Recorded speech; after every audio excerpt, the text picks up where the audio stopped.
Welcome back to Psychiatry XR, where we aim to inspire worldwide conversations around the use of extended reality in psychiatric care. I'm your host for this episode, Kim Bullock, and I'm joined by my co-host, Jessica Hagan. And we are so fortunate to have with us today Allen Olson-Urtecho, the founder of Studio Bahia, who established this 501c3 nonprofit in response to reports of children as young as 9 years old committing suicide and self-harm in refugee camps. This heartbreaking reality fueled his unwavering commitment to offering accessible and affordable world-class therapies. Allen's innovative contribution includes the creation of Lily, a new mobile virtual reality headset now in production. With a background of living in 10 different countries and backpacking through the 80s, he has now assembled a diverse team ranging from 7 PhDs in virtual reality to 15 high school interns in order to make a lasting impact on the world of therapy and support. He is also a PhD student and candidate in the Institute for Doctoral Studies in the Visual Arts in Maine. Welcome, Allen. Thank you. Wonderful to be with you. Well, maybe we could start off by talking about how we met. You somehow heard about the Stanford Psychiatry Immersive Technology Consortium and began coming to our meetings and became an integral part of helping our behavioral health VR researchers innovate solutions needed for their work. And I've been so thankful and grateful for your involvement. And you often provide content free of charge to us to allow small clinical trials to get off the ground that wouldn't otherwise.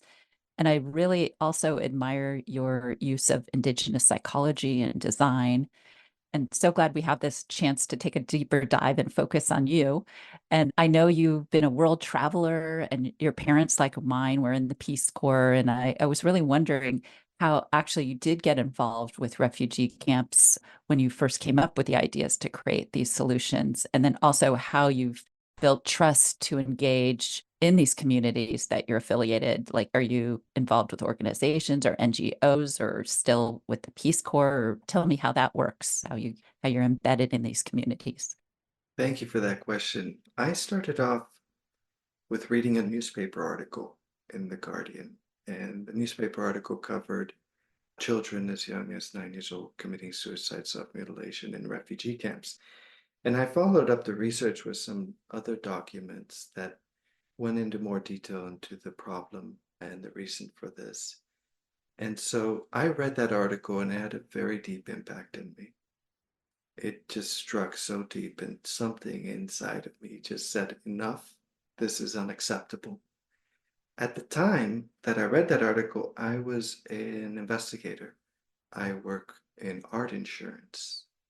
For the last decade, I investigate the fraud, theft, forgery in art insurance. Before that, I was a federal investigator. But I'm one of 12 people in the world that do that. It's a specific type of investigations. It's very unique because you look at the number of different dimensions in a work of art. Investigation can be technical, art history, can be provenance. And so I'm a pretty good investigator. Wow, and fascinating. And so I read that article, it struck me, and I began to do an investigation, which is what I'm trained to do. And I started visiting refugee camps. I started talking and interviewing urban refugees, talking to United Nations refugee camp administrators, and starting to get a picture of how it comes to be that we have children in safe space suffering so much that it would lead them to take their own lives or to harm themselves. Were you just allowed in the refugee camps, or did you have connections somehow? Or No, I was able to talk my way into meeting a lot of people. I came with good intentions. I've also should add that out of college, I worked at the World Bank in international development. I see. And so I had bosses and friends that were chief of staffs for the Secretary General of the United Nations, for example. And so networks of people, and the World Bank does international development. It's basically an international consultancy firm for the best experts in every field in the world. The IMF is more like the bank itself and so on. And so I have contacts and I move really well around the world. I've lived in 10 countries. I backpacked over 80 countries. And my father builds and designs US embassies. He's an American architect. Ah. My mother's a school teacher and a lawyer from Honduras, from Central America. Oh, this makes so much sense now. Yes. But essentially, I move around the world. As a trained investigator, on top of backpacking everywhere, I can go anywhere and I can Yes. talk to people. I'm a very pedestrian investigator. I talk to people and I listen to people mostly. And I find out what the deficiencies are as far as resources and so forth with treating and hosting refugee population. And in this case, it was a refugee population of over 6 million. And so scattered around 12 countries. A lot of what the UN was doing was reactive. When you're overwhelmed with so many refugees, you do the best you can and you try to at least fulfill the basics, just food and first aid and so forth. But efforts were being made to alleviate some of the suffering because you have 30 to 40% PTSD rates inside of refugee camps. And so the European Union was sending psychologists into the camps. And it was a very difficult effort because these particular refugees don't have the tradition of speaking their most intimate problems with a stranger. Here in the United States, you might stop at a bus stop and people tell you all about their lives and their cousins' lives. And Right. in the United States, people would just talk to you about everything. It's a very easy place to be an investigator, by the way. But in other places, they won't come into the intimacy of their problems. Also, in refugee camps, the women would not speak if a man was present in group therapy, or because of different socioeconomic or tribal differences, they would not speak and find that camaraderie that you might find in group therapy. So these practices, known more commonly in the Western world, were not working. Right. They actually barely work in the United States, by the way, but so I thought to myself, I looked at the refugee coming into the camps and I saw that they come in with a bag of clothes and a mobile phone. And these are school teachers, sports coaches, athletes. It's the whole spectrum of society moving themselves out of Syria into neighboring countries. And they have very sophisticated mobile phones, just like us. They're just normal middle class people. And so I thought, let's do the mobile phone, but instead of an app, which seemed to be a very common response, I thought, Google Cardboard, why don't we try embodied therapies? Something that's language neutral. It's something that people can kind of come to understand through ghosting behaviors and also experiencing. Mhm. And so it's kind of a bit acultural. In the beginning, it was very acultural. Later on, we actually moved way out of Western psychological practices. We moved way out into India, China, and other places where you have more ancient practices of embodied art. Virtual reality is basically an embodied art form. So I thought, let's do Google Cardboard and let's start manufacturing some of these little Google Cardboards, the very basic model.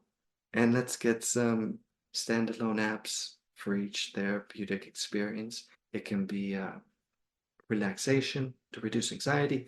It can be a little bit of escapism because they're inside a refugee camp, which, 5 times the population that that refugee camp should have. So people overcrowded, 30 to 40% PTSD rate. So there can be some escape. There can be gardens. Mhm. So we started designing in that way. Got it. Yes, that was the beginning of Studio Bahia. And then I formalized it as a nonprofit.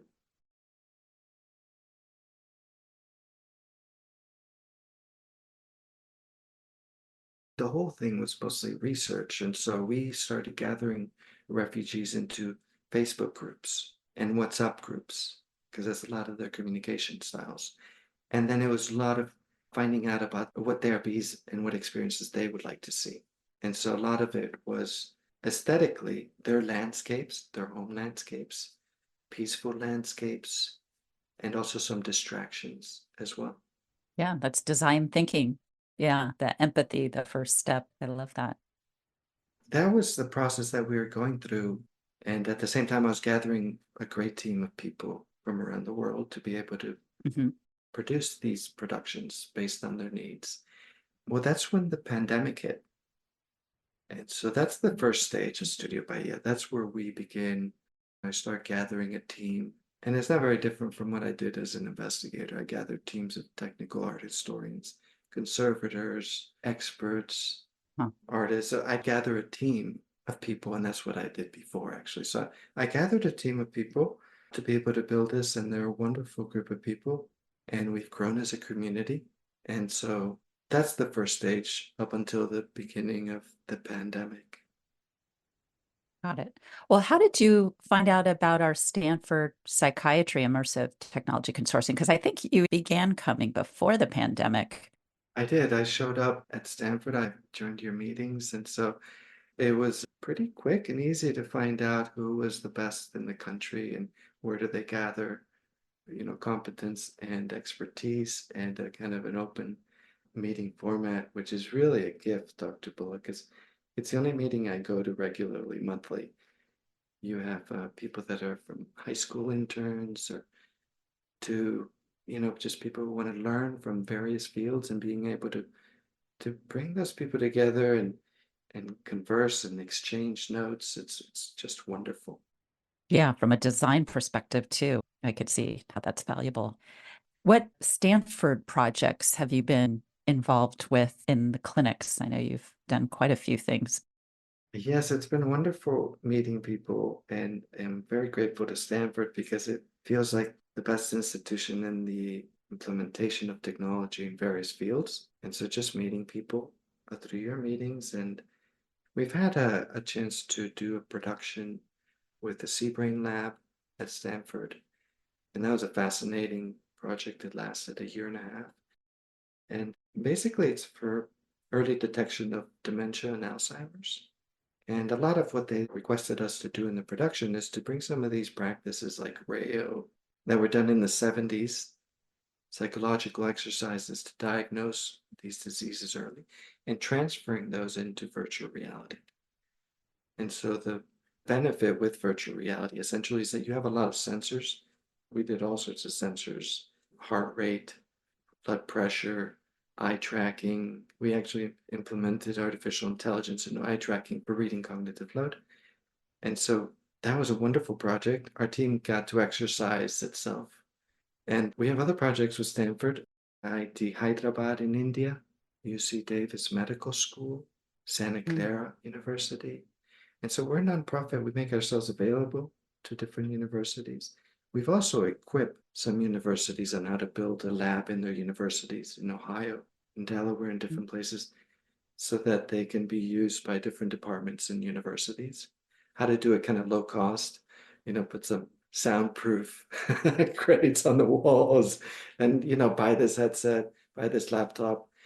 And so, in the same time, we're learning what is the best methods for, alleviating pain and suffering, but also healing. And so we get very close to universities and to the most recent research, and we follow the findings and outcomes of these. And I think in the future, we'll be designing more therapies based on those findings because there is a lot of research around the world that is not actually turned into therapies because it's not commercially viable. Yeah. Yeah, I wanted to ask you, Yes. I'm not from industry, but you're able to do things with such minimal cost. For us researchers, give us things for free. Do you have Yes. investments, or how do you bring all this value to us poor researchers who have no budget or have very minimal budget? How does that work?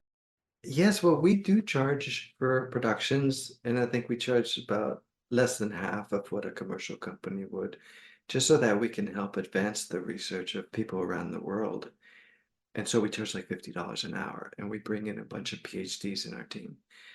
And so they, for one, the PhDs in our team feel thrilled to be able to work with other PhDs in actualizing research and, seeing the research through to its outcome and proving this works, this doesn't work. And so our team loves it. Like you can't get rid of us when you hire us. We like hang out. Yeah. Is this part of the PhD's program? Like, is there some training component where they're getting credit for their training as well? Is there some efficiencies built in? No, I think it's just people with PhDs who want to work in the field that they studied. Yeah. We have a PhD in audio engineering in virtual reality.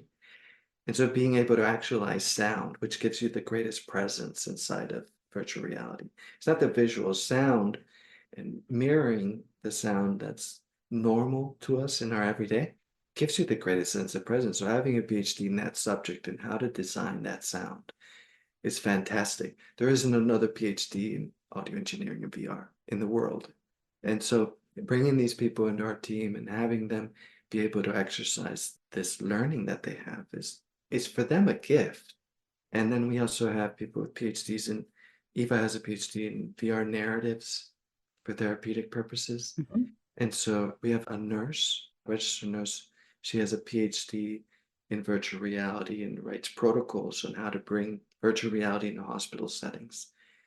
And so the protocols are the most important factor in bringing VR into hospitals. It's actually the greatest obstacle. Because if you don't have the protocols to show how, when, and who to use virtual reality with to a specialist, then you're not going anywhere. Yeah, you have to have the evidence. These people in hospitals need these protocols. So that's Tammy, and then incredibly talented people, and being able to exercise what they do more often, because it's not very often that they get to see a whole research project through to its ends. Yeah. And you can do it with us.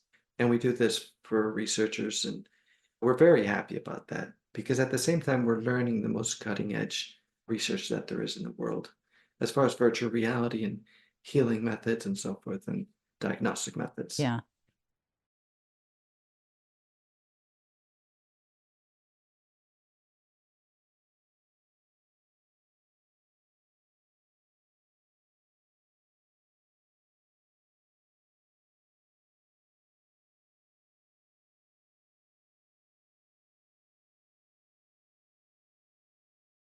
Absolutely.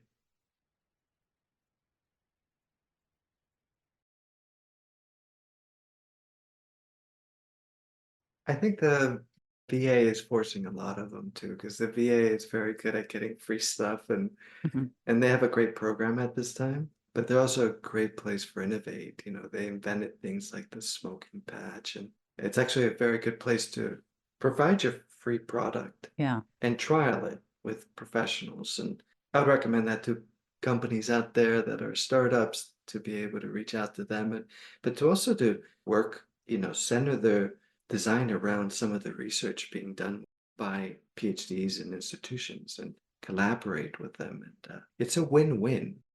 Yeah, one of the biggest barriers we have in implementing as clinicians VR is acceptability. So I'm wondering about your thoughts and how you take evidence-based psychotherapies that are well established and actually integrate or enhance those with VR, because it seems like that would be the way to get more clinicians using this. Do you ever use that in your design? Kind of start with what's acceptable and then just kind of enhance it and use that as your base, the evidence-based psychotherapies? Yes, I think that's a lot of what current research involves. Mhm. And the Seabrain Lab is basically the production we did for Stanford is an example of that, where you take established psychological diagnostic exercises and you put them inside of virtual reality, and then you add a lot of sensors to Yeah. it. And I think that's the best way to start. Yeah, because I think what happens if you get too innovative, too creative, then it's too new, it's too strange, it hasn't been established or proved, and then they can be turned off to it. So I'm glad you're doing that. I think that's also another thing that we bring is that we're able to talk to people all over the world. And so, for example, for a production at Stanford, we were able to find out that a team in Scotland had just completed research Hmm. and had a pre-publication ready. And we're able to talk to them and save probably 6 months of work Yeah. because we're like, okay, they did this, let's avoid that. That's not working. And how do we design in a way that's probably the most cutting edge and the most it's frontier work, basically. And so I think academics would do well to communicate and talk to people in India and Yeah. Indonesia and other countries that are doing similar research Yeah. and collaborate and then kind of avoid replicating. Yeah, you're a great example and model of communicating and networking and using diverse channels of communication to innovate and make change. Is there one project or one or two that you're most excited about or you feel like have the biggest impact or potential? That's a great question. On this research side of using virtual reality with institutions and so forth, we were requested a therapy for irritable bowel syndrome Mhm, recently. mhm, And this affects about 15 million Americans. And probably more. yes, exactly, probably more. It's just not diagnosed as such. And so some recent findings show that adverse events in childhood might be the reason for this. Yeah, the ACE scores, right, from the Adverse Childhood Events Survey. Yes, and so I think what it is that the trauma is kind of embodied in a certain part of your body, but in a simple way. And it's in the stomach area. And this area has been found to have a lot of, it's almost like another brain, obviously, where you're connected with your mother and Mhm. pregnancy and so forth. And that trauma stays there and it creates all sorts of problems throughout life. This is what I'm getting. And so what we are looking at is, okay, so what kind of therapies could we apply to this and get underneath to reaching the problem, the trauma itself. There's a defensive quality that people have, right? And so the type of approach is going to be very unique. I think for us, it's almost revolutionary to do this because it actually could apply to other traumas that are embodied. Somatic. Yeah. Yeah. What what's the intervention? Can you describe it or is it top secret or Oh, it's no, it's ongoing because this is a recent request that it came to us in December, and we were just like, this will require all of our skills Mhm. and a number of tools in virtual reality that have not been done at such a Yeah. It's a complex problem and it needs a complex solution, yeah, right? overcoming the defense that you have as an individual with regards to that trauma and somebody approaching it, but putting that inside of virtual reality.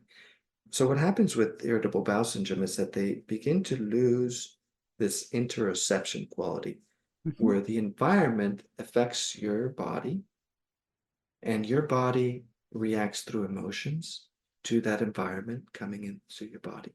And people with irritable bowel syndrome have a reduction of that. Yeah, many psychiatric disorders. That's the problem. Yeah. And so when we look at the therapy in virtual reality, it's a multi-stage process. It's not just one part, it's like 7 parts to it. Mhm. And reintegrating the person with that therapy. And so I've interviewed a couple people and I found a very interesting program called the MAP method. So you're focusing on increasing awareness of interoceptive sensations? That's one of the stages. Okay. And there's other stages that come into, but the recent research that I had to do is how do we create that kind of Mhm.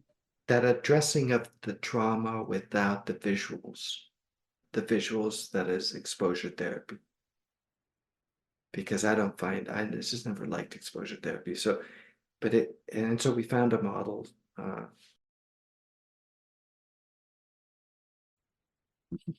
Yeah, that's what I I think do it's a 24/7. That's my whole job all day long. I like the well, I don't know that it's a cultural thing, I think, because it's been more common in Anglo-Saxon countries like Canada, the UK, who do these things. And I think, the countries that I've lived in, you would be arrested for doing the kind of exposure therapy that is done around here. And are you talking about for trauma focused therapies? Yeah, Yeah. for even trauma, but for fears, general fears, it's not addressed. We don't address fears like that in other parts of the world, by the way. Yeah. Maybe you need to do it in a different way. We don't do this kind of like, I think it's a bit Anglo-Saxon too, to Yeah. kind of, if it doesn't kill you, it makes you stronger kind of mentality. We don't do that. But there's desensitization that occurs in a different kind of procedure. But I would argue there is a desensitization that goes on, but our modality may not be culturally relevant or the way that we do it. But I don't see it in other countries. I yeah, don't see it in India, China. I don't see people yeah. doing these Because sort of. yeah, it's not acceptable. It's not acceptable. It's scary. Yeah, it's not modality. Yeah, I would be very careful because it has helped so many people. And in this country, or when it's acceptable and culturally relevant, it can transform people's lives. So Okay. I want to defend exposure therapy. Yes, And there's decades and decades of research. Yeah. yes. That's fine. That's fine. I think in virtual reality, it's a different medium. It's a lot more powerful. Yeah, and there's so many different disorders and or problems, and it may not be Yeah, the right way. yes. It's also that there isn't enough research to filter through the people for which exposure therapy will Yeah. work. A lot of people end up re-traumatized. And I think the problem is a lot of researchers forget about doing the research on the re-traumatized population. And they only look at the positive outcome. Yeah, and 40% Yes. of people don't respond to it. I don't think they all get harmed, but it may not work. I think there's a lack of research on who it harms. Yeah, And I don't think people look into that. They just look at the positive, that's true. while there's a huge amount of population that might be harmed by it. That's true. And so culturally, we don't do it. I don't see it around the world. I see little startups in Australia and Canada, Yeah. in the UK and the US that do. I don't see it anywhere else. Yeah, interesting. That's sort of culturally not acceptable.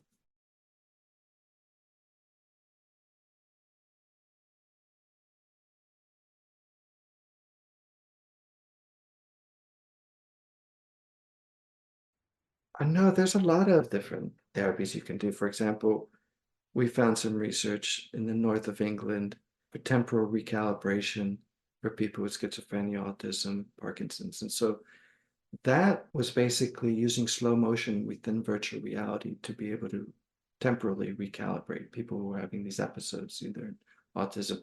And so what we did is a slow motion machine where you're just walking through a landscape. I would say that's exposure and desensitization, but in a different format.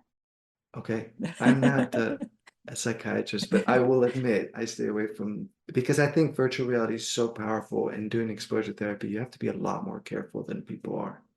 And maybe our definition of what is Probably different. desensitization. Yeah, maybe we're talking about desensitization versus prolonged. Yes. I think you're talking about prolonged exposure, not exposure therapy in general. I think that just any exposure from virtual reality within that context can be so deeply powerful that it doesn't have to be repeat therapies on that Yeah, exposure. It's just one is enough to get you right. so ingrained in it. But I wouldn't dish exposure therapy anymore because I'll get in trouble. But I don't think it's culturally Yes, I agree. something that we do around the world. In the United States, I find it's a bit of a free-for-all and you can do all sorts of stuff. But I think it gets you arrested in a lot of parts of the world to do the kind of exposure therapy that's done here. Yeah. I think there needs to be different ways to do desensitization culturally.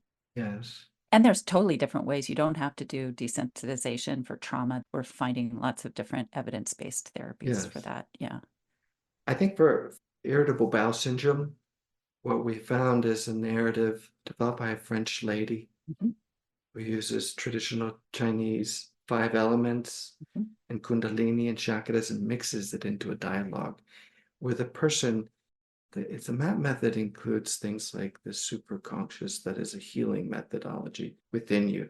And I tried it just because I go around trying these things. And it was remarkable. I've been doing yoga for 10 years and it actually changed my yoga from one day to another. Mhm. It expanded my arms. It was like there was psychological blocks in there.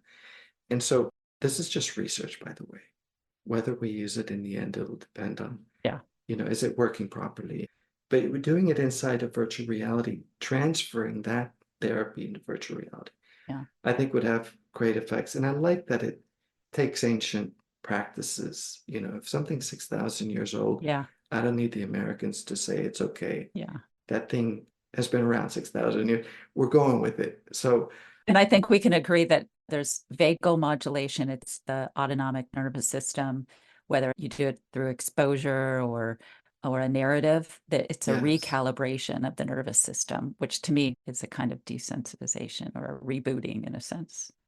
I'm learning new language with you, Dr. Yeah. Bullock. And so, in this particular practice, the individual draws upon the trauma Mhm. themselves. It's not articulated. Yeah. Kind of like EMDR. It's a little like that. Yeah. Yes, similar to that in a way. And so they're drawing upon this and themselves in a way that's kind of strengthening to the person themselves. Yeah. And so we thought, this is good. I like this. And I'm just sharing that because it's in our radar right now. We're trying to figure out how to do this. It is with some Stanford doctors and physicians and That's so whatnot. great. And so we're exploring it. And I think we have a lot of potential to actually come up with something that, it's not just something trialed. I Yeah. think we can design something. We have enough research, 30 years of virtual reality research out there, and be able to bring that together in a way that's compact and have positive outcomes. Yeah. Yeah. It can be measured and studied. Yeah. So sometimes they ask us for therapy, at Studio Bahia, doctors come to us and we really take it seriously. We go into it for months. Yeah. We actually had the Mayo Clinic ask us for research, and it took us 2, 3 months for awake brain surgery. Yeah. And it's just to find out, how do we approach this properly? Love that. Yeah. What kind of aesthetics do we use? What kind of headset? In the case of that Mayo Clinic, we recommended a handmade Japanese headset, and it's specifically useful for eye diseases and so forth. Yeah. And you get outside the box. Yeah. Specialties. For the sake of time, and maybe we'll have you again. This is such a fascinating talk. My last question would be any training suggestions you would suggest young immersive designers or behavioral health solutions innovators, what they should consider? I'm sure people who want to do exactly what you're doing, what would you suggest them to do for their career, early career? Thank you. Great question. I think there's an embodied quality. To be embodied in your landscape is very important. Like, I grew up in countries where people walk to the supermarket, they engage in this kind of dialogues consistently. And here in the United States, our urban designers have done a terrible job. And so people don't walk and talk with each other. So it's probably the most disembodied country I've lived in. And so you need to reconnect your body within the landscape in this country. And generally speaking, you want to do that. If you're a designer, you spend too much time behind a computer. And one of the ways to do that is doing yoga, which is an embodied art form. So virtual reality is an embodied art form. Mm-hmm. So go and find the most embodied art form that exists. And that one would be yoga. And so Tantra, Kashmir Shaivism, things like that get you really in touch and that are tried and tested rituals and practices thousands of years old. Wow, that's the most unique advice we've had on this podcast. I love it. I love it. Yeah, I wanted to share one last thing. Is just that we have our product coming to the market. We created and manufactured these little headsets. This is our final colors. They're so beautiful. And Yeah. so will be available later in the year. And so I'll send you a couple to all of you so you can try it. And it's all embodied therapies, by the way. Wow. And they're mostly free of language. Love that. We do very embodied ways of healing. Well, thank you so much. So Thank you for your meetings, Dr. Bullock. They're wonderful. I wouldn't be here without those meetings, actually. Having a center that holds in the country where you can have this open dialogue and interdisciplinary collaborations. It's an interdisciplinary team you need for virtual reality and for research. And so I don't think I'd be here without those great meetings. Thank you. I'm so glad to hear that. All right. That's it for this episode of Psychiatry XR.